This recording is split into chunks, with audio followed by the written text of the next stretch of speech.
Hello, I'm Canay Atalay and welcome to Regenerative Innovation with Canay, where we are exploring how to innovate beyond problem solving and focus on innovating our minds and the systems that keep on creating further problems.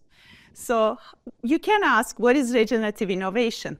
It encompasses the traditional innovation, which most of the time focuses on creating new products, services, and technologies to meet the market demands.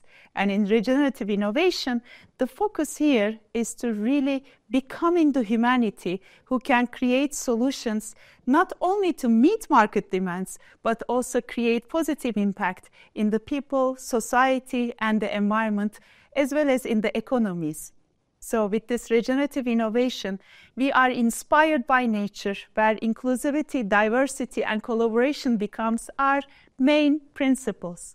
And with the regenerative innovation, being place-based, process-oriented activism, these are all very important because guess what? We are here to enhance the innate capacity of our humanity, and this is how we are wired to serve to each other and to our beautiful planet.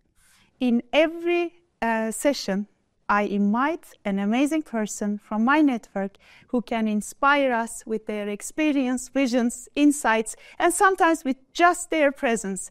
And that's why today I have one of my favorite people in the world, Douglas Rushkoff. Hi, Douglas. Welcome. Hi, thanks for having me. Congratulations on innovating in a regenerative way. You are. I think you are one of the first people I have heard talking about regeneration a decade ago. So if you allow me, for those possibly very rare but who might not know you, I would like to introduce you. Cool. Okay. This beautiful man, Douglas Rushkoff, is named as one of the world's 10 most influential intellectuals by MIT. He is an author, documentarian, and professor of media theory and digital economics who studies human autonomy in a digital age. Some of his 20 books include the latest one, Survival of the Richest, Escape Fantasies of the Tech Billionaires, Team Human, based on his podcast, and the bestsellers Present Shock and Throwing Rocks at the Google Bus, among many others. Rushkoff's work explores how different technological environments change our relationship to narrative, money, power, and one another. Again, welcome, Douglas. Hey.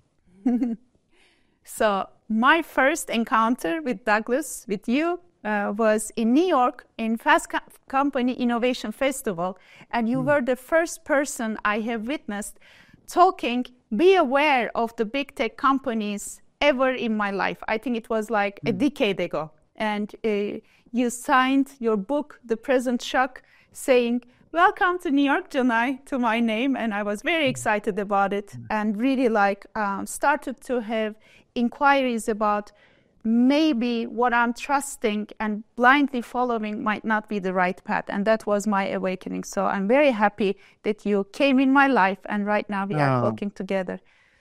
And since then, my biggest curiosity is you have been planting so many seeds with your podcasts, with your books, with your teachings, with every medium that you show up. You have been telling us so many things. Another person would have said, I told you so, with an angry face. I'm curious, like the last 10 years that I have been following you, how do you keep on doing the amazing work with a smile on your face? And what are some of the seedlings, maybe some of the trees and forests that you are witnessing that is emerging out of the seeds you and many others have been planting the last decade in this beautiful planet? Well, I mean, I do get angry and frustrated, but the way I tried to maintain my nurturing comportment, right? My style of engagement is by being compassionate for these people. Really, maybe the easiest way to understand our relationship to exponential growth and capitalism is through the model of addiction.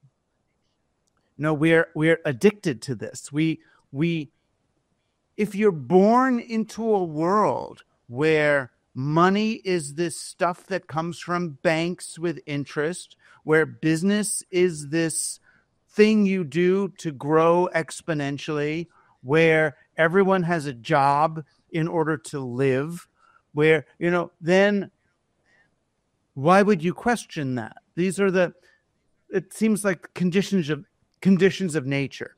So I can't blame people who are born into this world for following its rules. I can, feel sad for them sometimes that they can't see outside it. And even the biggest ones, when I look at the Elon Musks and the Sam Altmans and the other people who are, very willing to disrupt a vertical, right? They're willing to disrupt an industry. I'll disrupt the cab industry or the book industry or the movie making industry.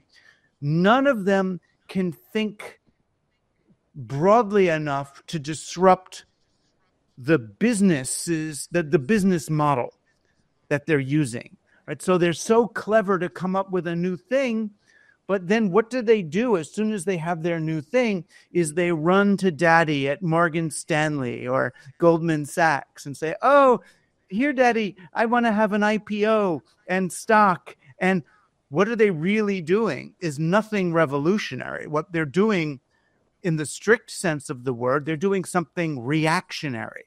They're using all of their innovation and all of their businesses to keep this system, this particular money system, Western extractive money system in play, and not giving themselves the freedom to explore the true potentials of the technologies they're making.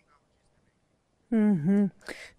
And this is such an important point, Douglas, because in regenerative innovation, we go to the root cause. And the business models, as you are saying, the way we are defining success, which becomes a very destructive cycle, not just to the people who are impacted by those business models, but also the designers and the innovators themselves. Even, I believe, even if they are rich and billionaires, it is not easy to keep on living like this, because we deserve another way of living together. And the joy that you invite us in the team human, just recognizing our superpowers of humanity, is unlimited joy and satisfaction and excitement and well-being is awaiting and knocking on our doors. I have had experiences with addicted people to substances, and I know there is always a time when you crash. And there are so many times we keep on crashing in our well-being, with the planet, in the systems, with wars, but somehow we keep on banging our heads on the wall. And yet, and here comes my question, I'm a conscious business model designer. This is how I call myself. And I innovated this methodology, which starts with the values of humans. So we are humans designing business models. And yet the programs and the platforms, I'm teaching that, and there are like hundreds of people we are doing and launching projects. And yet comes a billionaire, the big tech company, doing something, and here we are using their services. So how do you see where the big wheels keep on turning, and there are so many of us also understanding what you're saying and doing our ways of innovating, but how do you see them coming together? Do you have some seedlings that are emerging at the last decade, especially because you are in so many different environments? I'm curious, where are the signs of hope? I mean, the best signs of hope so far are people recognizing the wrong way. The many people spent much of their time trying to become one of the billionaires. And I think now we understand that anybody who's collected $1 billion or more, that's like a disease. It's a problem. If you've accumulated that amount of money, it's almost a form of economic obesity. It means too much has collected around you. You're like, it's a sickness. What because no person can use all that money. So it means that their businesses have been too extractive, that they're out of balance. Just like an extremely poor person in the street who has no money and is dying of a disease on the sidewalk is a sickness. This other extreme is a kind of a sickness. So when you see someone like Mark Zuckerberg saying, "Oh, now I want to give back 95% of my money," well, you should have made your businesses 95% less extractive in the first place. If now you've got to find places to push all this money back to give it. So it's becoming common knowledge that that's not the right path. And that's why I wrote the last book I did, which is where some tech billionaires were asking me where to put their bunkers for the end of the world. Should they be in Alaska or New Zealand or Siberia? Where should they be? And I mean, the answer I didn't give them is, where do you want to be when the apocalypse comes? You want to be in your lover's arms is where you want to be. It's where I would want to be, not Alaska or New Zealand. It's not about escaping.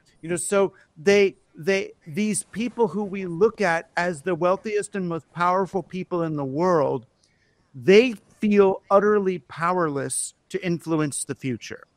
The best they think they can do is predict the catastrophe and then hang on. And that is because they don't actually have creative potential. They understand the world in terms of probability, not possibility. This is why they make artificial intelligence. What does artificial intelligence do but comes up with the most probable answer for a question, the most probable next sentence in an essay? And the people who are in that probability frame of mind, they're good at betting on the stock market. They're good at playing the game. They're good at playing the zero-sum game of fixed things, but they don't know how to imagine new possibilities. They don't know how to embrace the weird. They're afraid of humans and nature and systems and the unpredictability of the real patterns of nature. They're still trying to resist that. They're still afraid of women. It's really what it comes down to. They're just afraid of women. And as long as they are, they think they can resist karma. They can resist the cycles eventually changing, that they can resist the forces of nature. And most of us have come to recognize they will fail, that you can't get off the planet. You can't get to Mars. You can't upload your consciousness to the chip, that it's all of us are here. The human organism is one connected thing, and humans are part of nature. And once we can accept that, we can learn to work with nature and with those cycles, with the soil, with women even, and end up with much more sustainable and regenerative solutions.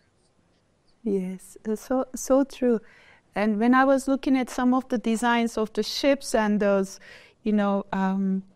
some immortality cabins that they were designing, I felt like, oh, this looks like a womb, like putting yourself in a womb where you are missing that unconditional love and connection, and you are still trying to create it artificially where it's available when you're just opening your heart, right? I know. So that's, when Timothy Leary, one of the, psychedelic champion of the 60s and 70s, he was reading the book about Nicholas Negroponte and the formation of the MIT's Media Lab. And when he was reading about Media Lab, he said, he threw the book across the room and he said, these guys are trying to recreate the womb. that he really did. He said that they were afraid of women. Their mothers were unable to meet their every need, and now they want to recreate the womb and have robots bring them what they want before they even know they want it. But it's isolated. It's apart. They want to rise away from matter, like the oldest sort of Gnostic traditions where reality is dirty and you somehow transcend reality into the ether. It's like, no. Reality is where it's at. It's in the soil with the worms and the moisture and this is you embrace this rather than try to separate from it. Douglas, this experience with the soil, with that humidity, with the worms. I grew up in a rural area where I was playing with worms and the soil, and even to this date, it was not only my greatest teachings came from those experiences, but also it was a great joy. I was never alone.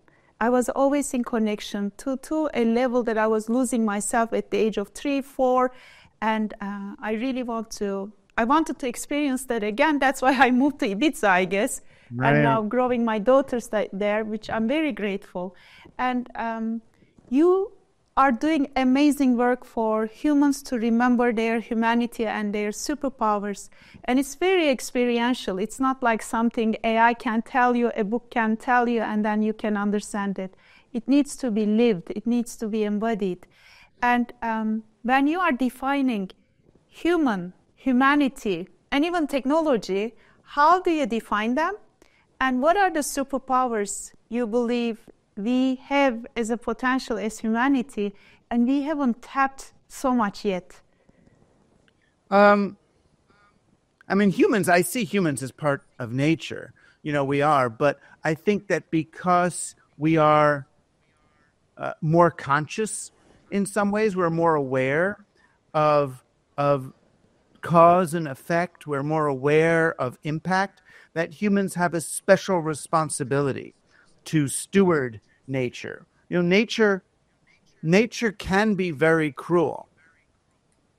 It's human beings, because we're aware of cruelty, I think, if we have a job here for becoming conscious, it's to help make nature more compassionate. And we can find those models, in the more evolved species than us. The older species, like mushrooms and trees, they've learned not just how to compete, but they've pushed through competition to this other place where they help collaborate and cooperate with other beings. So a tree is the home for hundreds of other living things, right? They've learned how to do that. And those living things actually also help the tree. They've learned to move sustainably. Or, the root structures in trees are really just containers for mycelial networks that the trees use to learn and to gather nutrients. And so a tree itself is a collaborative act. So human beings, even though we're new, right? We're new mammals, which is why we're still in the competitive stage. We're also more aware. We have the ability to be aware of these systems and then to help nurture and coordinate that on every level. So far, though, because we're still ourselves in such that early childlike evolutionary stage, we do everything through competition. Competition with nature and competition with each other. So if we can transcend, if we can grow up past that childlike state, then we can realize our purpose. I think what human beings' superpower is, especially as compared to technology, especially compared to these systems that we develop, these very simple religions and mathematics and sciences, human beings can live in the in-between. Human beings can be in the liminal space, the place between yes and no, and one or zero. We can embrace paradox and ambiguity and we should learn to play with that and that's the alive space. There's the 0 before you're born and the 1 after you die. What's between the 1 and the 0 is this thing. And we're just touching it now with kids saying, what's my gender? What's my this? They're beginning to look. And again, they want a label. It's so quickly. I'm not a this or a that, so I'm a that. I'm a this. They want a label. They want a place on the spectrum where what is my exact gender? What is my exact identity? What is my intersectionality? Which is so digital. It's beautiful, but it's still stuck. This human superpower, if we can get there, is I'm me. I'm just me. It's no labels, no nouns, try to live with all verbs and no nouns, and you'll know what it is to be human, right? That you're always in the process of creating and defining. And that's for some people, that's the most uncomfortable space of all, unresolved openness. But for true creative people, for people who are on a path towards regeneration, then that liminal in between undefined space is what it means to be alive as a human. That's true liberation. What you said, it's important to understand what we are doing right now is not working. And if what we are thinking and doing is not working, what else? How else are we going to allow the new to emerge and to guide us, right? I love that invitation. Actually, this is my day in and out work right now. It's burning my body sometimes. Like I want to jump into conclusions. I want to respond to that person, saying that, oh, this and that. And when I just notice that reactive side of me, mental Janai, the identity, the ego, and I stop and something shifts in me. And it's a couple of seconds, not even a minute, even in the hardest conversation.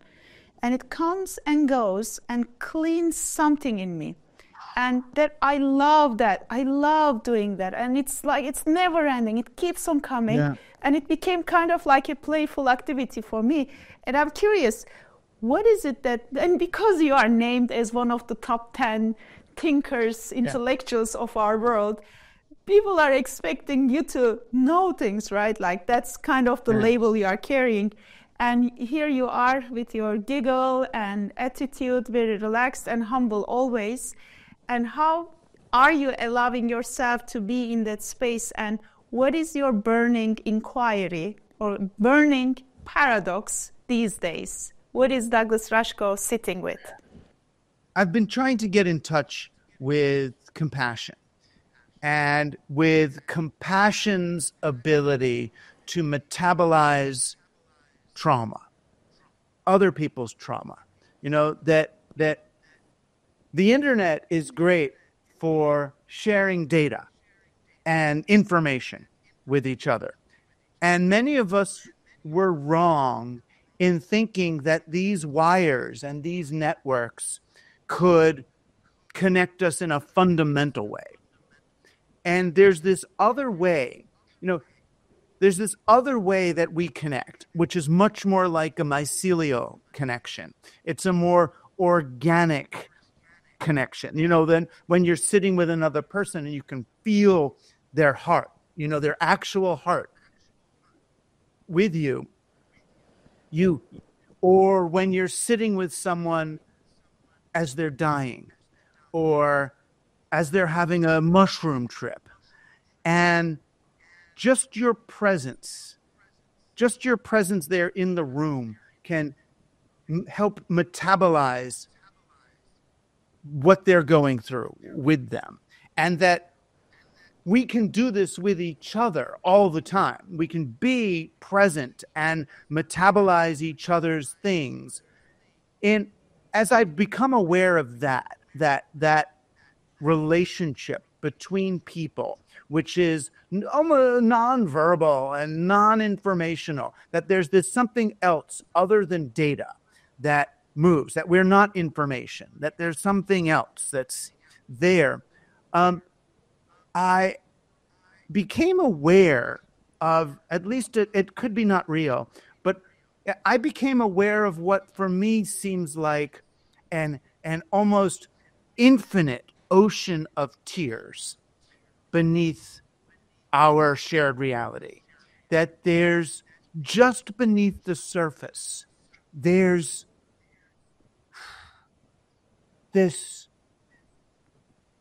sadness that people are afraid to touch, because if they do, it's the fear that will just fall into it and go. So what I'm trying to do is build my confidence that opening to that experiencing that fully will not make us drown, that it will allow us to finally connect with each other. So how do we cross over the ocean of tears, or embrace it, or to actually be together? And once I'm confident in that, I will be able to ask people to join me there, to do that. But I'm not, my body yet isn't confident enough to jump in. Wow. You reminded me of a beautiful saying of Rumi. He said, "You're not a drop in the ocean. You are the drop you are the drop with the entire ocean, holding the entire ocean." So I think you are touching to your own essence, which is already carrying the entire ocean. And it sounds like a beautiful invitation to and very sacred love that is, I believe, is our superpower. Thank you. It's got to be. Thank you for sharing. It's got to be. Thank you. It's just then, how do you bring that? And it's tricky. How do you then bring that into a enterprise? If you tell people that, well, in order for this business to be successful, we all really have to cry and love and. But it's. I asked that question actually to one of the. I don't want to use the wrong word. I'm going to say master, but they don't call themselves like that. Okay. A Sufi master in Anatolia, in Konya. I asked him with such passion. I met him, and he's like full of this love and calmness and peace in his presence. And I asked, we are doing all this work. We are doing this event, going to these companies. We can consult like that. How can I bring this forward? Like me. And he said, you don't bring it forward. You are now standing by the ocean, and you can feel your toes are getting wet with that water. And your job is not to go and carry the ocean to other people. Your job is to keep on walking until you become one with the ocean. That's your job, he said. Right. And then I was like, okay, that's the path. Right. Because then wherever you go, you take that ocean with you, Douglas. Exactly. I believe that's the way. Do, right, is not really instruct businesses so much as model a behavior. The opportunity really for businesses and enterprises, imagine if everyone in your company was an adult. Right? Imagine if they were grown-ups, rather than these children trying to get approval from the CEO and playing out their stuff and all their unrealized internal family members, acting out. Imagine if they were there as realized adults, how much not just more productive they would be, but just how much better your day would be at work, even how much better impact your company would have on the world, and that's really what I'm asking, is for people to move into, to grow up, just grow up. And growing up is much more playful, right? Growing up is much more playful than. People think it's the opposite, but actually it's the real freedom, taking responsibility of your own life, of your own creations, innovations, but also taking care of your own fun and celebrations or your own humanity. So what you're saying is an invitation to freedom and real joy. I really love it. And talking about different generations, just before you, I had two guests, two young, I'm going to say peaceful activists. One is a storyteller and then a political scientist, and the other one is very much interested in conscious marketing. And in this program, we do this circle of inquiry to have a conversation together with all of the guests, and they left you a question. And I want to ask you that question, and I want to receive a question from you to ask to the next guest. Is that okay? Sure.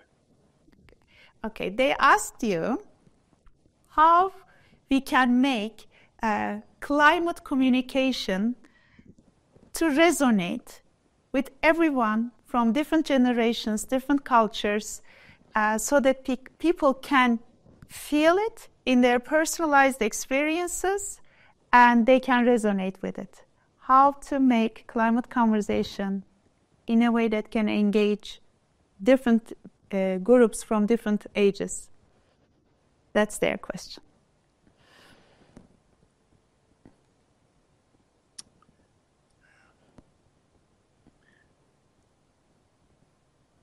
I don't know that everyone needs to understand the macro scale impact of their actions. That I feel most of the things people do that are bad for the big climate are actually bad for their micro experience, moment-to-moment experience of reality. So rather than letting people know that plastic ends up on the ocean killing those baby seals, but rather, what does that plastic feel like to you right now? You know, what is the plastic going in your body right now? You know, what does it feel like to eat, you know, a credit card worth of plastic every day, or however much plastic that we eat? I would make it very, very local. I just don't, because we live in an industrial scaled society, we think that everybody needs to understand the industrial scale impact of what we do and how it works, and then we'll change it politically on an industrial global level. I don't know if that's it. I feel like the easier path is to wake people up to the compassion they feel for other people in their neighborhood. Why are you I mean, one story I've used is I needed to hang a picture in my house, and I didn't have a drill to make a hole in the wall. And my first impulse is to go to the Home Depot to buy a minimum viable product drill, which I will use once and then put in the garage and maybe not use till the next year, and then it won't work and I'll throw it away. So look at all the impact I've had on the climate, but I don't think of it as climate, but the climate. I send the children into the rare earth metal mines to get the elements to make this drill. I use it once, I throw it out, then other children in Brazil are going to pick at it to get out the renewable parts to sell them to Apple, so Apple can market that they're a green company.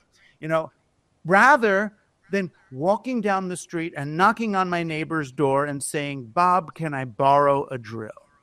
You know, and why won't I borrow a drill from Bob? Because if I borrow a drill from Bob, now I owe him something. Now he's going to want to come over to my house next time I have a barbecue, or he's going to ask me to tutor his daughter in algebra before her test. So I'm going to become a neighbor and a friend of Bob. And that beautiful outcome is the fear, right? And that is the fear that leads to climate change, right? So the way I would teach climate change is to teach people to meet and to not be afraid to ask things of their neighbors, which will change the whole thing. They'll need less work. We'll need less companies. We'll need less everything. So that's where it works. And you can't motivate it by the long-term impact of buying the drill on the ecology. It's going to be the local impact. Wow. Thank you. Douglas, you opened a whole new portal. So it looks like the escapism doesn't only belong to billionaires, but to each one of us. And being aware of those little fears that changes our natural becoming of a better humanity is what we should keep an eye on. Thank you. Thank you for today. And before you go, I have one little request. Our next guest is Niels de Fraguer'e, and he's an ecopreneur and the author of Regenerative Enterprises. What question would you like to ask him?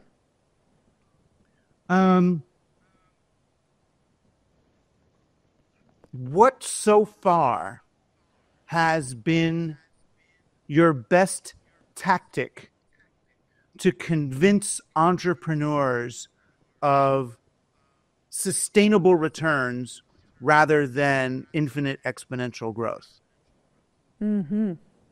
Beautiful. Thank you. Thank you, Douglas. I'm Thank looking you. forward to seeing you soon somewhere, inshallah, in Yeah. Ibiza. But yeah, thank you. This was an amazing conversation. Yeah, I want to come out. I want to meet Thank your children. I want to see who you made. Yeah. Thank you. Take good care. Thank Bye-bye. you. Thanks so much for what you're doing. Okay. So, what can I say? Douglas Rushkoff, he again did what he does best, changing the way we are thinking. Let's take these nuggets of wisdom and carry it to our everyday lives. It starts with us, it ends with us, and it is our responsibility, if we are truly wanting to live good lives, to grow up and to bring innovation to places where we can regenerate, starting with our own minds, bodies, neighborhoods, and our communities, our businesses.